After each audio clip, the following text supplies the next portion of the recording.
नमस्कार, आपण पाहता हिरकणी न्यूज. हिरकणी न्यूज प्रत्येक क्षण ताज्या घडामोडी आणि महत्त्वाच्या प्रत्येक बातमीसाठी नेहमी तत्पर. IPL सट्टेबाजीचे मोठे रॅकेट उघडकीस, 6 जणांना अटक. IPLच्या मुंबई राजस्थान या सामन्याच्या रणधुमाळीत मोठी उलाढाल करणाऱ्या ऑनलाईन सट्टेबाजीच्या मोठ्या रॅकेटचा पोलिसांनी पर्दाफाश केला. इंडस्ट्रियल इस्टेट परिसरातील भुवनेश्वरी मंदिराजवळ मनीषा एंटरप्राइजेस या फुटवेअरच्या गोदामावर छापा टाकत ही कारवाई करण्यात आली.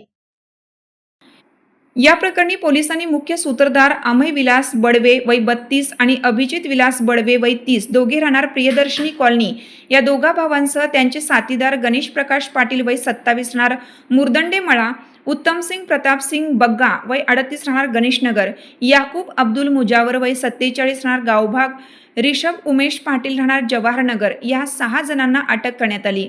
या सर्वांना न्यायालयासमोर हजर केलं असता 4 दिवसांची पोलीस कोठडी सुनावण्यात आली. वेबसाईट आणि ॲपद्वारे हे रॅकेट हायटेक पद्धतीने सुरू होतं, याची माहिती अप्पर पोलीस अधीक्षक अण्णासाहेब जाधव यांनी दिली. IPLच्या मॅचवर सट्टेबाजीचे मोठे रॅकेट सुरू असल्याची माहिती अप्पर पोलीस अधीक्षक जाधव यांना मिळाली होती.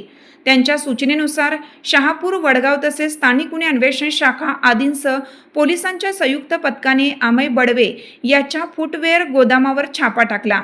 यावेळी मुंबई राजस्थान सामन्यावर काही जण बेटिंग घेताना आढळून आले. या कारवाईत पोलिसांनी 4.20 लाखांचे 9 मोबाईल, 15,000चा लॅपटॉप, 70,230 रुपये रोख, 54 लाखांच्या 3 आलिशान गाड्या असा सुमारे 59 लाखांचा मुद्देमाल जप्त केला. याची फिर्याद उपनिरीक्षक महावीर कुटे यांनी दिली आहे. आपल्या हिरकणी न्यूज चॅनलला लाईक करा, शेअर करा आणि सबस्क्राईब करायला विसरू नका आणि रहा अपडेट.